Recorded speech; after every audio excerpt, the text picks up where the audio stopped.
Paul Krugman is probably the world's most famous trade economist. He won the Nobel Prize for Economics in 2008 for his incredible contributions to the theory of international trade as well as economic geography. Paul has been a professor at MIT, at Princeton, and most recently at the City University of New York. Aside from trade, Paul has done some other things.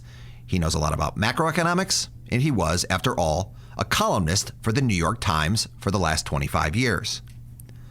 But for some of us, Paul Krugman is just all about trade.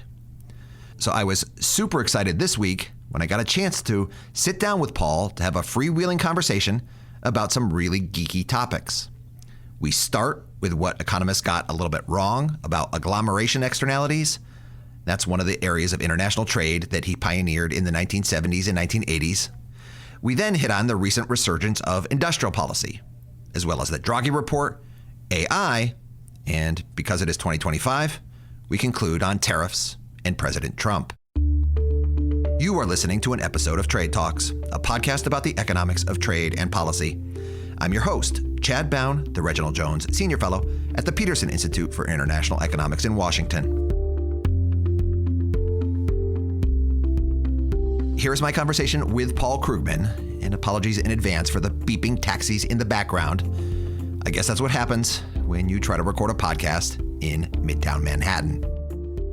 I want to start off by getting nerdy right away and promise to listeners that we will eventually turn this into policy relevance today.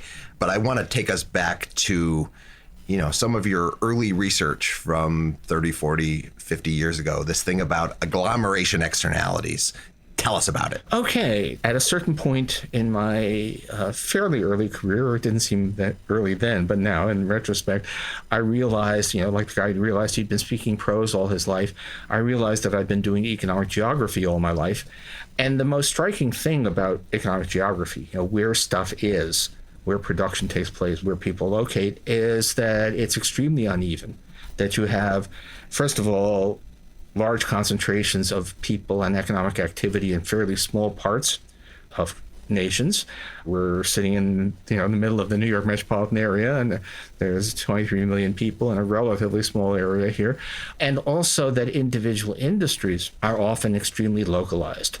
And we've known really since Alfred Marshall, since the Victorian era, that there are several forces that lead to agglomeration economies, that lead to stuff clumping together. There's the advantages for a particular industry of being able to support suppliers of specialized goods and services.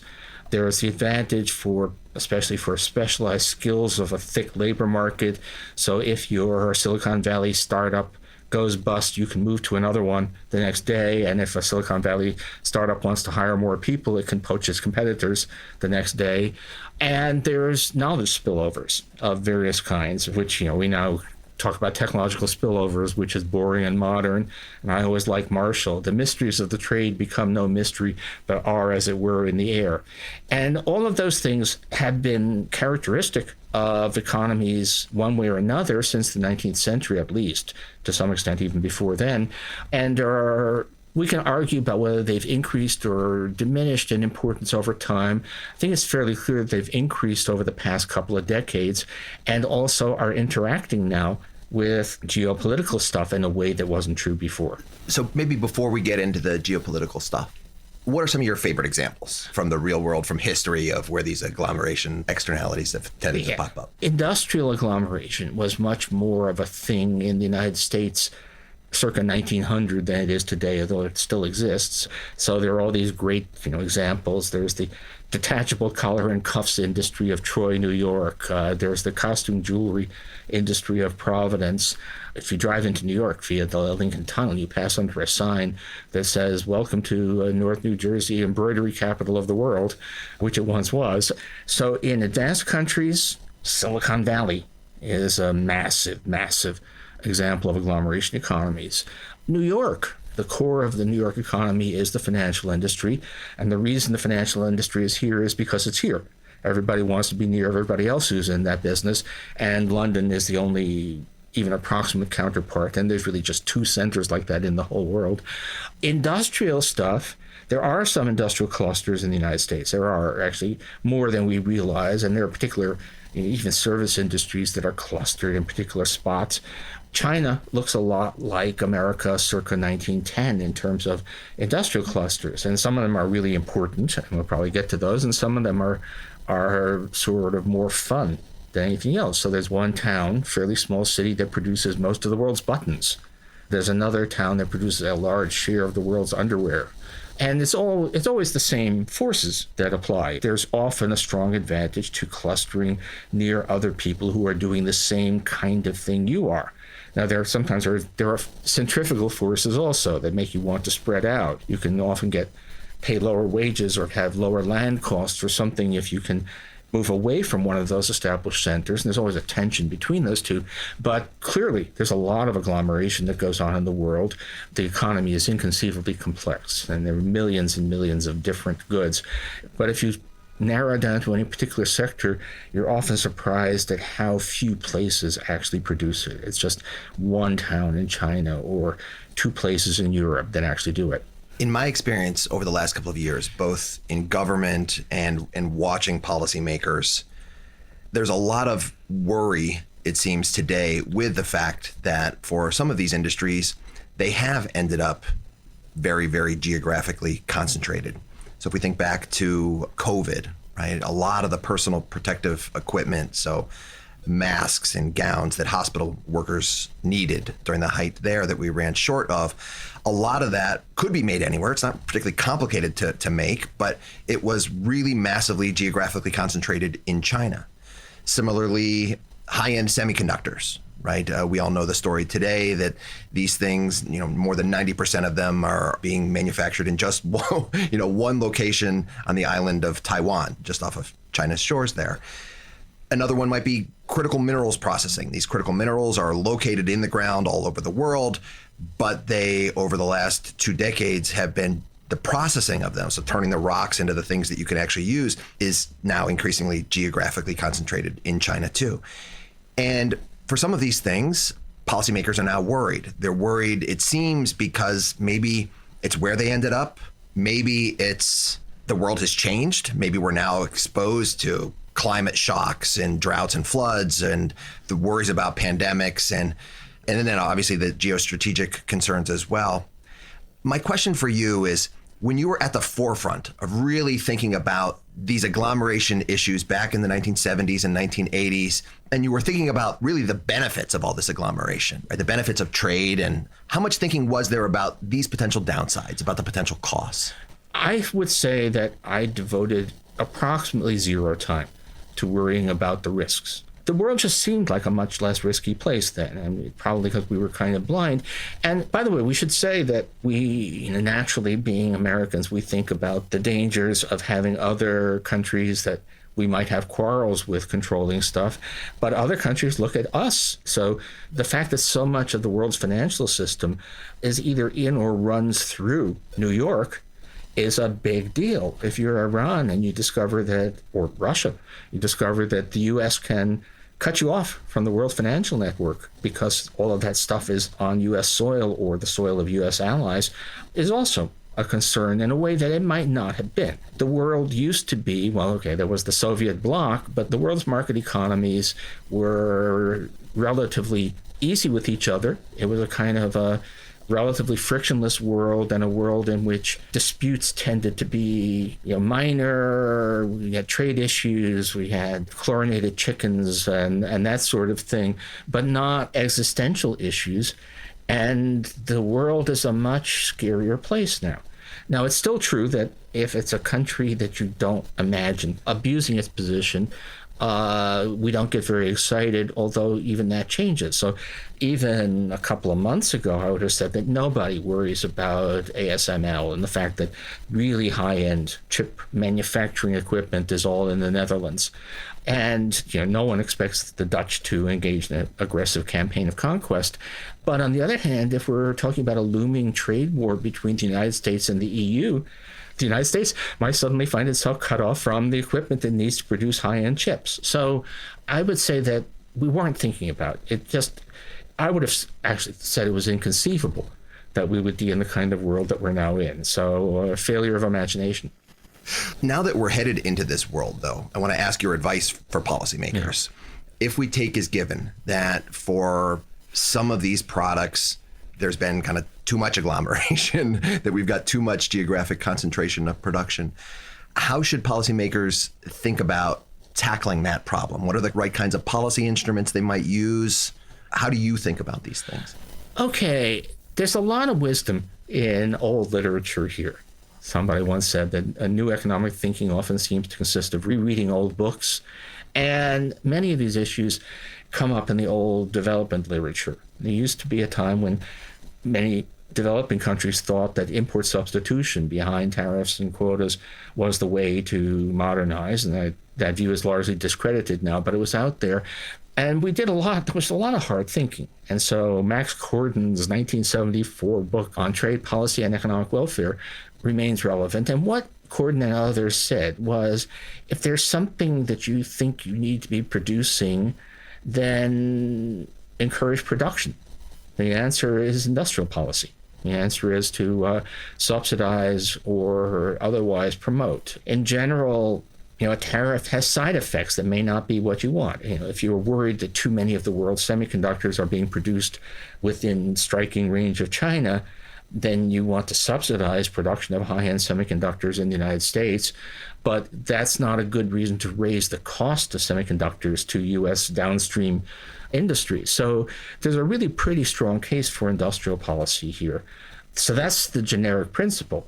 Now, actually implementing it is tricky, by the way. The thing about these agglomeration economies is that once they're well established, they're really hard to break. The global role of the dollar is in many ways the same kind of thing.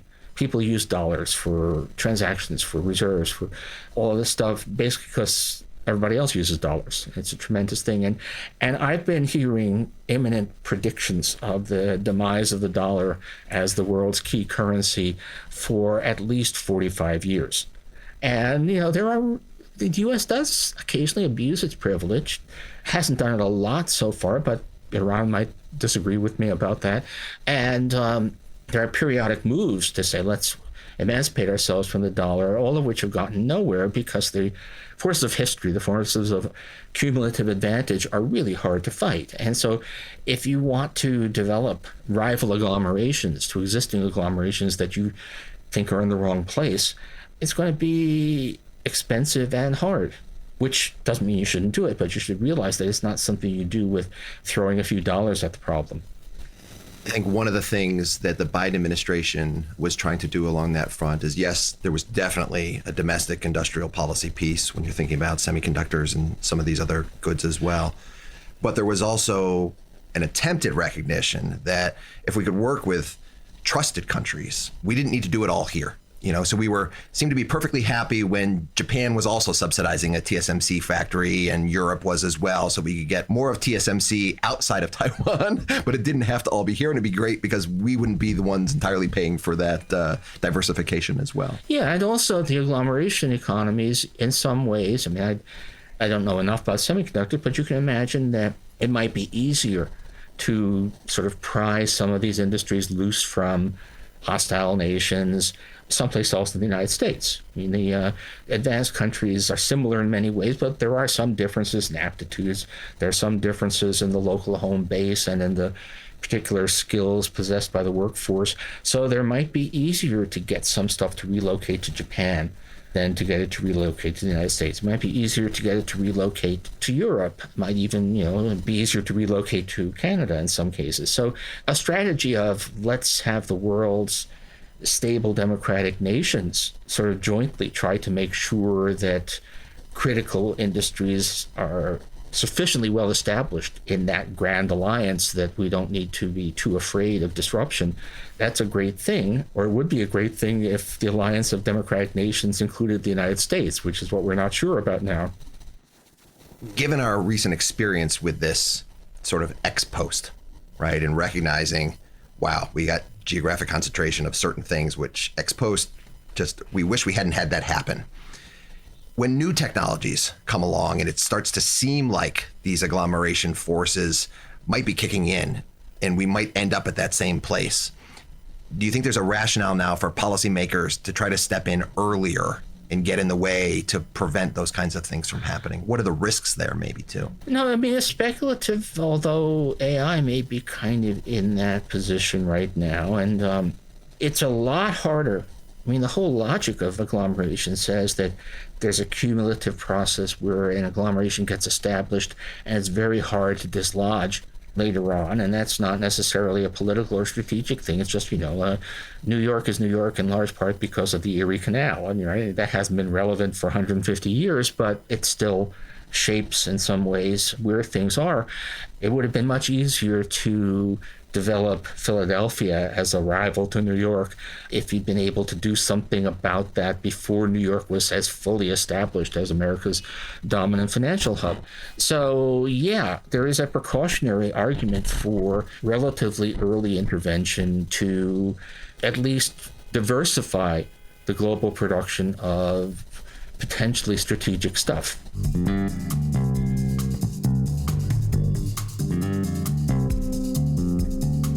You mentioned earlier Silicon Valley and, the agglomeration and externalities and how sometimes the shoe is on the other foot, and we have them here in the United States.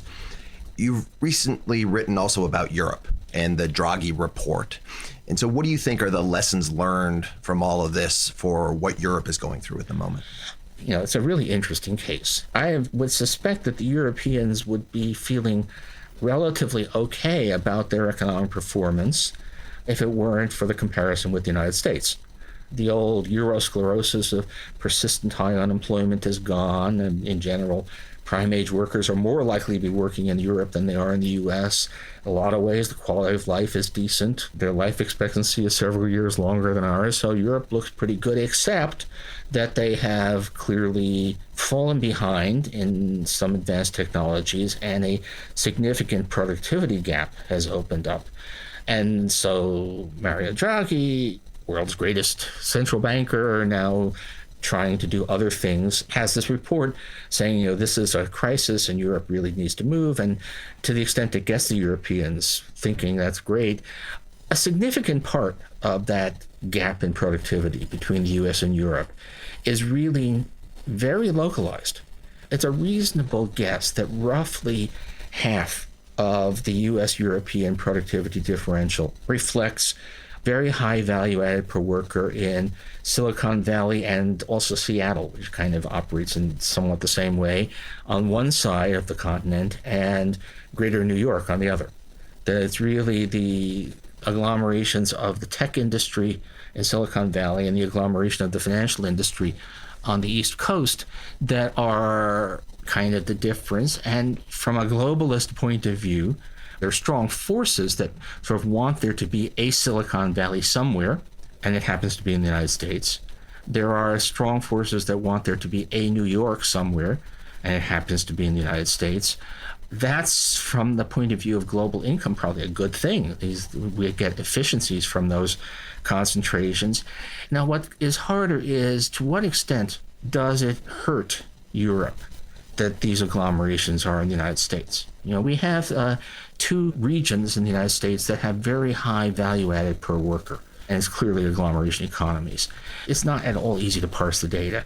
It's not entirely clear that ordinary workers in Silicon Valley or New York particularly benefit from those agglomeration economies. The rewards are going to a relatively small number of high-income people and to corporate profits. How much of that are benefits that accrue to the American people? 40% of U.S. equity is foreign owned. It's not entirely clear that this is a problem for Europe. It's a little embarrassing that all of the really high-tech stuff seems to be coming from America. But if America is friendly and open and doesn't abuse its monopoly on these things, it's not clear how much of a problem it is. And if you had asked me, a year ago, is there any chance that America will abuse this position, I would have said no.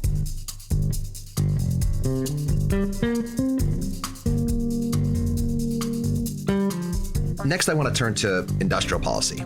I assume you're in the same camp as me, being a student of policy, but for me, I've been pretty struck by how quickly and massively there's been a resurgence of industrial policy, especially in the United States, when you think of the CHIPS Act for semiconductors and the Inflation Reduction Act for all these climate-related technologies. And we've seen a lot of other countries subsequently follow along. You know, the Europeans are doing more now themselves, the Japanese, the Koreans.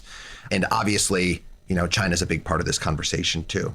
It's like we've gone from one equilibrium, where at least these Western market-oriented economies weren't doing it, to now everybody's doing it. So my first question for you is, what do you think are the main drivers behind why we've started to go down this path? My answer is really not as clean. I'd like it to be monocausal. I think it's at least bicausal. There are at least two different things going on. So one of them is national security. It has just turned out that the world is a much more dangerous place than we ever imagined, and reliance on foreign countries for crucial stuff, typically technology, but it could be other things as well, poses risks that we hadn't thought of. There was a big industrial policy debate in the US in the late 80s, early 90s, where I was very much on the anti-side. And the reason I was on the anti-side was that the industrial policy advocates were claiming that they could raise America's growth rate, that we could match Japanese growth or something, that you could have big gains in total factor productivity by promoting the right industries. And I was highly skeptical that we could actually do that we would be able to pick the right industries, that we could escape political capture of the process. And it just seemed that it was a misguided view of how you achieve economic growth. And I will cling to the view that I don't think there's a convincing case that industrial policy can do a lot to accelerate economic growth. In fact, I don't think there's a convincing case that anything except more immigration can do a lot to accelerate economic growth. In the end, one of my favorite Bob Solow quotes was that attempts to explain differences in growth rates always end up in a blaze of amateur sociology. And it's not at all clear that if growth is what you're looking for, that industrial policy is the answer. But there are now two other considerations which we weren't thinking of, which I wasn't thinking of. And one of them is the strategic thing, is that never imagine a world where conventional armed conflict or trade wars that shut down international commerce to a large degree were a real possibility in the 21st century. But guess what? So this means that the national security argument for having a significant presence in industries, even if that means sacrificing some agglomeration economies, is now a powerful one in a way it wasn't before. And that's the CHIPS Act. The other argument for industrial policy, and the reason it's shifted, is that there are things that we should be doing that are hard to sell politically. You know, environmental, climate change in particular, but environmental stuff in general, is there you actually have massive negative externalities, and you want to address those. And every textbook says the way you address those is with a tax. Yeah, let's have a carbon tax or a cap and trade system, which ends up being functionally pretty similar, which is not going to happen. Politically, we just aren't able to sell that, at least to anything like the right degree. But we happen to be in a position where we've had sufficient technological progress in green energy that we can certainly take significant action against climate change by encouraging a switch of production towards stuff that uses renewable energy. And that means that you can try to do it with carrots instead of sticks. You can use industrial policy instead of a carbon tax. And what's really strange about that is that the whole political capture argument, instead of becoming a reason not to do industrial policy, becomes an argument in its favor, that we actually want people to become addicted to subsidies for battery factories and green technology and electric cars, because that's how we get people to adopt those technologies. And we sell them because people see the benefits and the subsidies. Exactly what was supposed to be the reason not to do this stuff becomes a good reason to do this stuff, because that's how you make these things politically possible. And it may, despite the change in administrations, it may be working. There's a lot of backlash against proposals to cut those IRA subsidies because a lot of places have already become dependent on those subsidies for the return of some manufacturing. So it's a weird thing. I mean, the world became more dangerous, which was one reason that industrial policy became suddenly popular again. And the need to sell good policies that in themselves are not popular becomes another reason to pursue industrial policy. Paul, now that we're 3 or 4 years into this industrial policy in the United States, we have some experience. Do you think there's lessons learned, at least preliminary lessons learned so far? It's really hard to draw broad lessons because although we are several years into it, we're really only a little over 2 years into the IRA and the CHIPS Act, I believe. I think most of the lessons are positive. There was a lot of bad-mouthing of the United States. It was sort of, we can't get semiconductor production here because TSMC will discover that American workers are just not good enough. And that's being disproven daily. Turns out that, yeah, hey, we can do this. Given some financial incentive, we can actually do this stuff here in the U.S. as well. And the political economy argument, as I said, we'll see, but it does seem to be working, at least to some extent. And it's actually even working under extremely adverse circumstances. We have an administration and a Congress that are deeply hostile to the whole notion of climate policy, and yet a lot of the climate policy initiatives look like they have a pretty decent chance of surviving because of essentially we've harnessed special interest politics on behalf of a good aim, which, by the way, is kind of how the long history of trade policy worked. The way that we got to a relatively free trade world was not by getting politicians to read David Ricardo. It was by the Reciprocal Trade Agreements Act, which linked trade liberalization to exporters, to a special interest group. And so there's a long, honorable history of exploiting the baser motives in our politics to actually get good stuff done.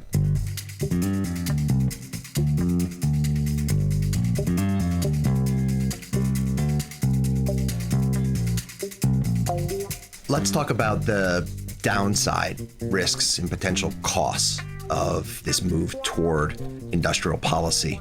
What strikes you as being the most important things that we have to look out for? Industrial policy could lead to a lot of waste and higher costs. And we've seen this to some extent at the local level. There have been times when every state wanted to have its own Silicon Valley, and most of that ended up being money poured down the drain. And even to the extent that it succeeds, if a world with 5 mini Silicon Valleys is going to be a poorer world than a world with 1 Silicon Valley. There's also a serious risk that you'll start an industrial policy for what might seem like good reasons, and by the time it gets through the legislative process, it's ending up subsidizing a whole bunch of stuff that shouldn't be on the list, and then it will be very hard to ever get it off the list. I know we're going to be talking Trump trade policy, but we have now the Secretary of Commerce talking about getting manufacture of T-shirts back to the United States. And I don't think that's a strategic industry by any measure. But once you get down that road, the old arguments about how political capture can end up being destructive do still apply. So stepping back from this, in 1987, you published one of my favorite articles called Is Free Trade Passé?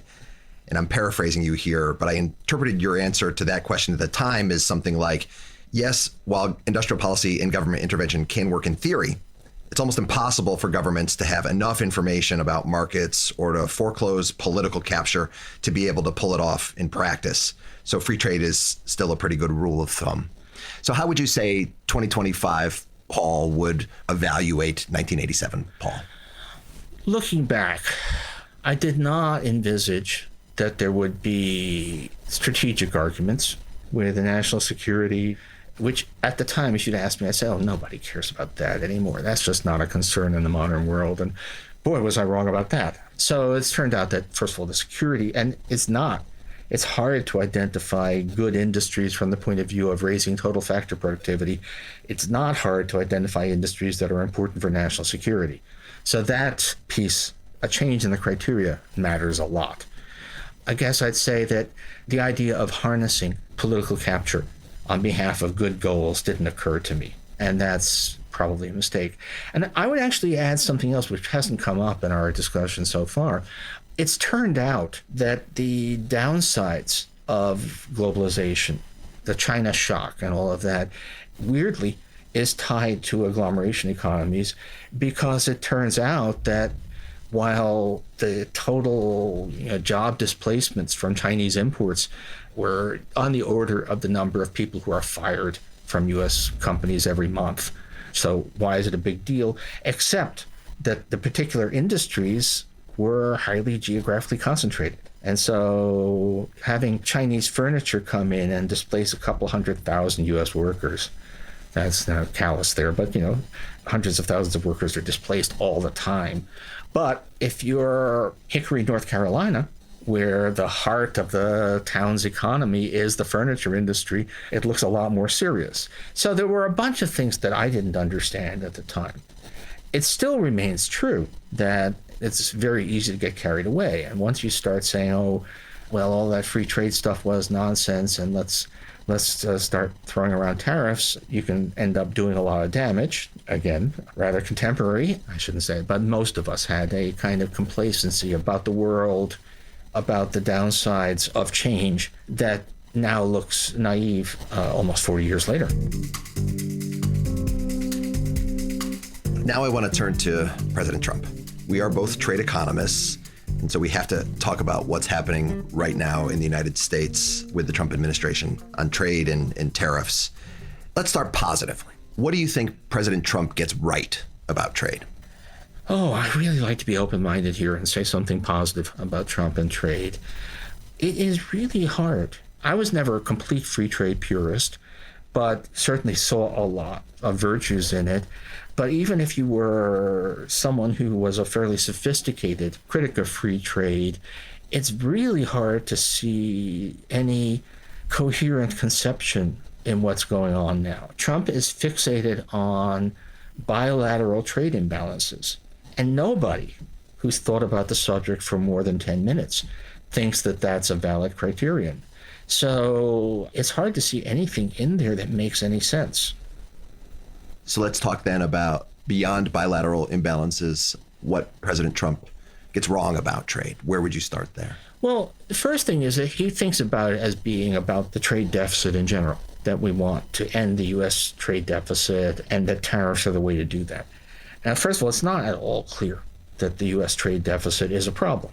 We can worry about particular sectors, but the fact that we buy more from the world than we sell to it is, well, that could be a problem if we were an underemployed, depressed economy without policy instruments to fight that. But that's not where we are right now. 4% unemployment, and the rest of the world sends us useful stuff and we send them IOUs. It's hard to see that that's a problem. It's also probably not the case that tariffs will do much to reduce the trade deficit. There are some subtleties there, but the basic point, textbook economics says that the trade deficit is really determined by the capital account, that it's the fact that foreigners want to invest in the United States, so there's a net inflow of capital, and just as a matter of accounting, that means that we have to have a trade deficit on the other side. If you ask, well, so what happens if you put on tariffs?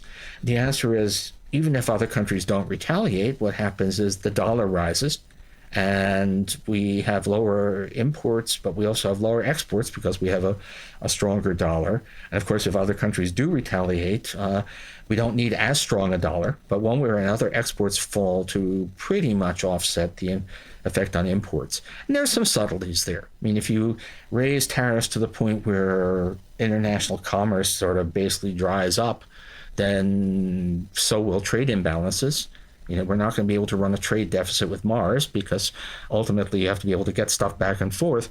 But within the range that we're talking about, tariffs are really unlikely to have an impact on the trade deficit. At the same time, they will raise costs. What's really striking is, and one of the things I learned from you during the first Trump trade war was that this disproportionate concentration of tariffs on intermediate goods rather than consumer goods, which meant that even manufacturing was probably not benefiting. It was probably actually reducing manufacturing employment. And we're doing it again. I mean, as we're holding this conversation, the tariffs that have already gone into effect are on steel and aluminum. And yeah, I mean, that's good for steel and aluminum manufacture, I guess. And apparently lawn furniture, which for some reason is covered by this as well. But it's pretty bad for everybody else who's downstream. These are not tariffs that look like they're going to achieve even their ostensible goals. Let me try to play devil's advocate. Maybe these tariffs are just temporary, and President Trump is threatening some of them. He's threatening tariffs on a lot of different countries.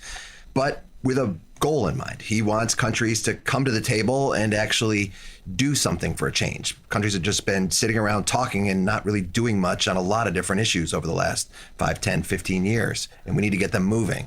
What do you think about that argument? You can imagine that as a strategy if we had comprehensible demands on other countries. I fixate a lot on the confrontation with Canada precisely because it's so bizarre. What has Canada ever done to us? We've had a free trade agreement with Canada for 30 years, and we actually had a free trade agreement in autos even before that. So it's not as if the Canadians are levying heavy tariffs on U.S. goods. Once upon a time they did, but that's long gone. So what is the demand? And at least rhetorically, the administration keeps on talking about fentanyl, which would be funny if it wasn't that we're getting real policy, because if there's one thing Canada is not, it's not a significant source of fentanyl. Mexico is, although it's a lot harder than people think to stop that. But what is this even about? Mark Carney is the new prime minister and may remain if the election polls are right. What can Mark Carney give? What harmful Canadian policy can he reverse? So it's not clear at all what the demand is.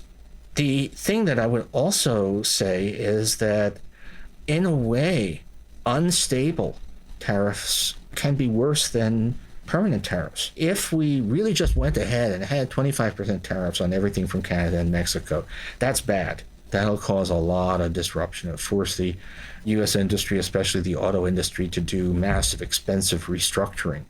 But at least, they'll eventually pull it off. If you don't know from month to month whether those tariffs are on or those tariffs are off, what do you do if you're manufacturing? Suppose you're trying to make plans in the auto industry. Should you invest in upgrading your Mexican facility, which, let's say that you wanted to do that before all of this started. But if you do that and then there's 25% tariffs, you've wasted a bunch of money. So you could invest in trying to build components capacity in the United States instead, which will make sense if we're going to have 25% tariffs. But if Trump calls them off again, then you've wasted the money. And so you end up paralyzed. You end up probably accumulating cash. It would be one thing if we really did have demands on the rest of the world, but for the most part, we don't. And one thing that people don't realize is that, look, the U.S. got to a position of really quite free trade, extremely low tariffs by historical standards, through a process of negotiation. It wasn't that we just unilaterally cut tariffs. It's the Reciprocal Trade Agreements Act. It's 8 GATT rounds that brought tariffs down reciprocally. So the reality is that advanced countries all have low tariffs. It's not the case that we're free trade and the rest of the world is protectionist. Advanced countries are almost as free trade as we are. So what is the demand here? I think for me, one of the challenges with President Trump and the tariffs being in the news every day is he seems to be motivating them to solve every potential problem that one could imagine. So they're going to solve the fentanyl problem with Mexico and Canada, but the Canada one doesn't exist. They're going to solve border security with those countries as well. They're going to reduce the overall trade deficit and bilateral trade deficits with countries. They're going to bring in so much tax revenue that's being paid by foreigners. We're going to be able to cut all kinds of other taxes and to be able to do things like that. We're going to impose them for reciprocal reasons, to get the few higher tariff countries out there to actually lower their tariffs. Sometimes we economists lose the forest for the trees, and we try to argue against every single type of tariff or motivation for tariff that President Trump is throwing out. What should we be most concerned about when President Trump goes down this path? What worries me most is that Trump will just find a reason for tariffs on everyone and everything. It won't really have anything to do with the alleged objectives, right? It's supposed to be, we're going to have reciprocity, except he doesn't realize that we already pretty much do have reciprocity, but they'll invent something. So one of the things that's on my radar is that this old wrong argument that value-added taxes are a form of protectionism. Most European countries have 20 to 25% value-added taxes. So if they choose to get the economics wrong, then that could be high tariffs. Or just anything, just we're being taken advantage of. So I guess my concern is not about any of the particular reasons, it is that these supposed reasons don't matter, that Trump just wants to put on tariffs. And he does seem to view them as a kind of I'm showing my age here, I guess, but a Vegematic. Slices it, dices it, purees, right? He'll solve all problems. Whatever the reason for it, he really does seem to want to impose tariffs. And one of the interesting things, I think this is important, is what is getting put aside. Because we talked a lot about industrial policy and the reasons why lots of countries have gone in for industrial policy, and I have become an advocate of industrial policy for certain purposes, strategic or just political economy of environmental policy. We appear to be, at least Trump is pushing to scrap those. I mean, on the one hand, he says, oh, it's terrible. America's being exploited. We have to impose tariffs on everybody. And he also wants to cancel the CHIPS Act. So we're going to have tariffs that encourage production of T-shirts in America while ceding high-end semiconductors to the Chinese. And that's crazy. And yet there's this fixation he has. Paul, thank you very much. Thank you. And that is all for Trade Talks. A huge thanks to Paul Krugman, Distinguished Professor at the City University of New York. Do check out Paul's Substack for all of his latest research, writing, and thinking about the world around us today, including for more on trade. I would also like to plug one thing that I wrote this week with my Peterson Institute colleague Doug Irwin. We have an essay out in Foreign Affairs titled The Incoherent Case for Tariffs. Trump's fixation on economic coercion will subvert his economic goals. I will post links to that Foreign Affairs piece, as well as to Paul's Substack on the Trade Talks website. Thanks to Melina Kolb, our supervising producer. Thanks to Isabel Robertson, our audio producer. And thanks to Sam Elbuez on digital. Please subscribe to Trade Talks on Apple Podcasts, on Spotify, on Amazon Music, or wherever you get your podcasts. These days, you can follow Trade Talks on Blue Sky or on X, where we are at @trade__talks. That's not one but two underscores, at @trade__talks.